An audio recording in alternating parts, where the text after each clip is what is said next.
जय माँ इंद्राक्षी जय अम्बे। इंद्राक्षी धाम में दर्शकों आप सभी का हम हार्दिक स्वागत करते हैं। आज के दिन जिन जातकों का जन्मदिवस है, मैरिज एनिवर्सरी है, उन सभी को हमारी तरफ से बहुत बहुत शुभकामनाएं।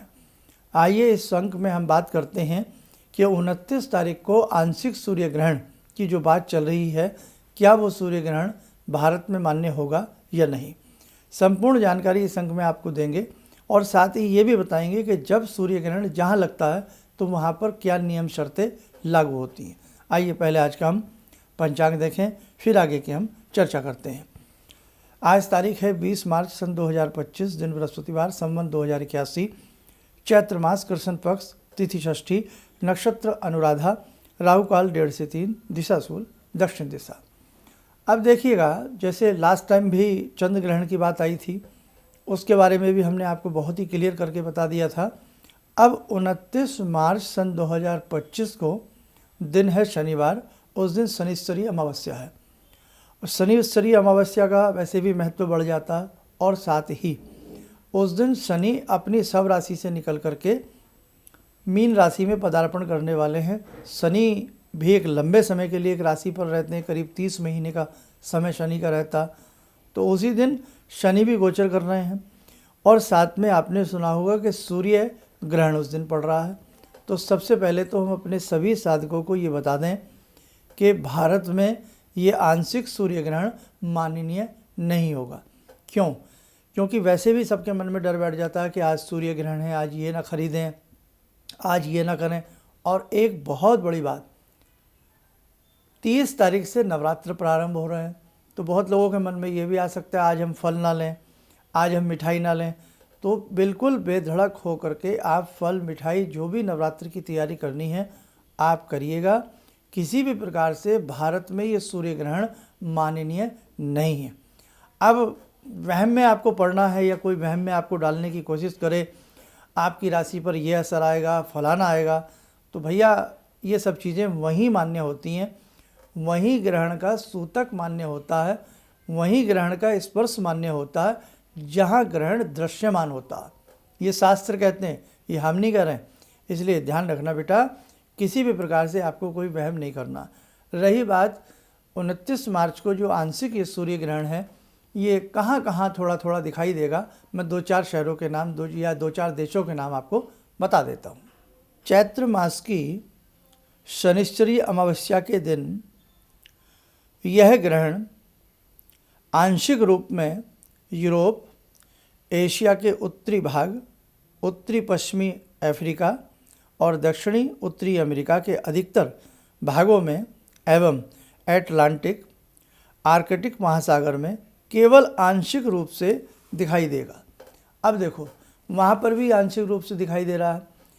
इसलिए बेटा भारत में ये ग्रहण तो बिल्कुल आंशिक रूप में भी दिखाई नहीं दे रहा है। और वैसे भी ये जो ग्रहण है ये आंशिक सूर्य ग्रहण है। जहाँ जहाँ पर ये थोड़ा बहुत दिखाई देगा वहाँ भी आंशिक रूप में दिखाई देगा, लेकिन भारत में आंशिक रूप में भी ये ग्रहण दिखलाई नहीं देगा।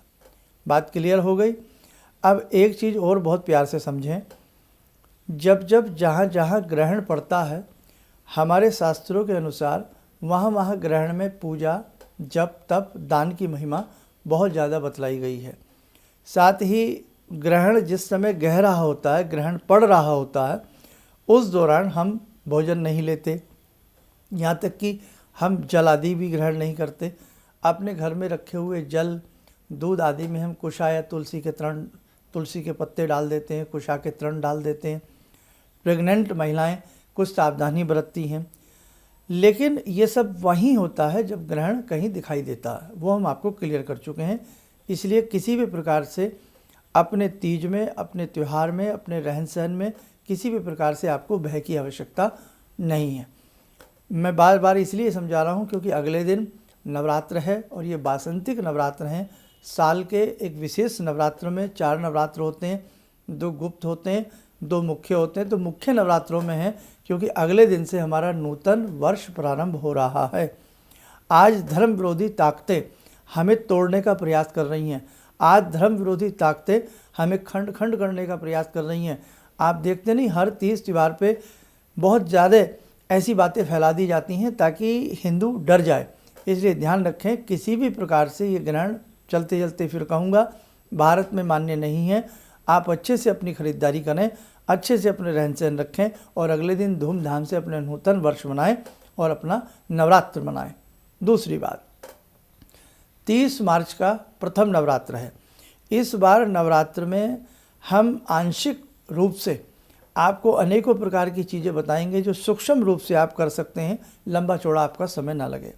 उसी के साथ साथ इसी नवरात्र में एक लघु गायत्री का अनुष्ठान कराने की मंशा है। यदि आप इस लघु गायत्री के अनुष्ठान से जुड़ना चाहते हैं, आप इससे जुड़ सकते हैं। इसके लिए अपना नाम नंबर आप हमारे संस्थान में लिखा दीजिएगा, उसकी PDF फाइल बना करके आपको भेज दी जाएगी कि कैसे ये अनुष्ठान किया जाता है। नवरात्र एक बहुत पवित्र बेला होती है, बहुत पवित्र समय होता है और ऐसे पवित्र समय में 9 रात्र 9 दिनों में 9 रात्रियों में भगवती का ध्यान किया जाता है। तो आप इस मौके का लाभ उठाएं, क्योंकि पूरे विश्व में, पूरे भारत में जगत जननी जगदम्बा की जो पूजा होती है उससे एक नए प्रकार की नवीन ऑरा क्रिएट होती है। और यदि आप ऐसे में गायत्री मैया का लघु अनुष्ठान करते हैं तो आप माने न माने आपके आत्मिक बल की बहुत बढ़ोतरी होगी। आज व्यक्ति बहुत परेशानियों में है, न जाने कितनी शंकाओं में व्यक्ति डूबे हुए हैं, कितनी परेशानियों में डूबे हुए हैं। आप हमारे कहने से इस बार ये गायत्री का लघु अनुष्ठान जरूर करें। 27 माला गायत्री मंत्र की इसमें प्रतिदिन करनी होती हैं। आप सुबह शाम 2 टाइम में इसको डिवाइडेशन कर सकते हैं। अधिक जानकारी के लिए आप हमारा कल सुबह वाला भी जो अंक गया है सुबह 7 बजे का, वो भी देखिएगा और आगामी अंक 2-4 दिन के भी आप हमारे देखते रहिएगा। ठीक है, आइए समय हो चला है आज की ध्यान साधना में भगवान शिव से जुड़ने का। ॐ आत्मा त्वं गिरिजामति सहचरा प्राणा शरीरं गृहं पूजा ते विषयोपभोगरचना निद्रा समाधिस्थिते सञ्चारपदयो प्रदक्षिणविधेः श्रोत्राणि सर्वागिरो यद्यात् कर्म करोमि तद्दखिलं शम्भोस्तवाराधनम् चन्द्रोद्भासितशेखरे स्मर हरे गंगाधरे शंकरे सर्पे भूषितकण्ठकर्णविवरे नेत्रोत्तवे स्वानरे दन्ते त्वकृतसुन्दरां वरदरे त्रैलोक्यसारे हरे मोक्षार्तिं कुरु चित्तवृत्त्यमचलं मन्येस्तु किं कर्म वे वन्दे देव उमापतिं सुरगुरुं वन्दे जगत्कारणं वन्दे पन्नगभूषणं मृगधरं वन्दे पशूनां पतिं वन्दे सूर्यशशाङ्कवह्निनयनां वन्दे मुकुन्दप्रियं वन्दे भक्तजनश्रयं च वरदां वन्दे शिवं शङ्करम् ॐ कर्पूरगौरं करुणावतारं संसारसारं भुजगेन्द्रहारं सदा वसन्तं हृदयारविन्दे भवं भवानी सहितं नमामि भवं भवानी सहितं नमामि। कवच बना लें, ध्यान करें, शिव शंभू का शुभ आशीष हम सबके ऊपर बरस रहा है।